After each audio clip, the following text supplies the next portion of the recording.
Une vague de censure semble déferler sur la Cisjordanie et Youssef Chayeb a été l'un des premiers emportés.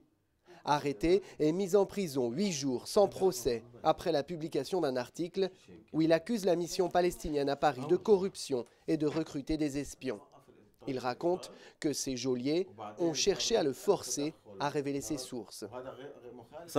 صار يتم تكييف هذا القمع عبر النيابة العامة والقضاء والخطير جدا إنه اللي بيرفع القضايا هاي هي الأجهزة الأمنية نفسها. Esmat Abdel Khalik est elle aussi accusée de diffamation. Elle est passée par la prison pour des commentaires qu'elle et d'autres ont postés sur sa page Facebook concernant le président de l'autorité palestinienne. Selon elle, les attaques contre la liberté d'expression sont de plus en plus nombreuses en Cisjordanie. Elle accuse Mahmoud Abbas de se comporter comme un dictateur qui, sans son pouvoir, s'affaiblir.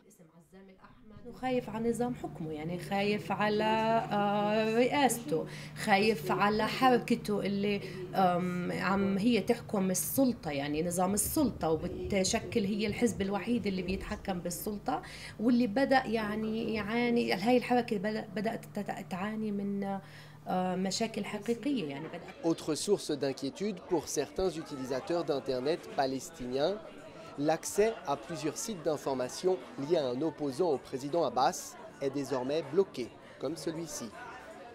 Les gens ici préfèrent ne pas évoquer devant une caméra le problème de la censure en ligne, mais ceux qui osent parler ne mâchent pas leurs mots. We're speaking about freedom in media, but we don't have that here in Palestine, unfortunately. People are being arrested and websites are being closed because you are going against their policies and the way that they want things to work out in locally inside the country. Le conseiller du président Abbas sur les technologies Internet déplore un manque de loi en Cisjordanie sur ces questions. Selon lui, ces lacunes mènent à des abus des utilisateurs, mais aussi des autorités. What would help, practically speaking, is not for government to protest, but for government to exercise its authority by drafting laws that support the internet. I can't believe that the Palestinian society at large has the biggest population of Facebook in the world vis-à-vis the size of population, and yet there is no internet law. Le fournisseur d'Internet palestinien qui a bloqué les sites explique qu'il ne fait qu'obéir aux ordres. Hors caméra, un porte-parole de l'autorité palestinienne évoque des décisions judiciaires et non politiques. Le département d'État américain se dit préoccupé par ces restrictions sur l'accès à l'information.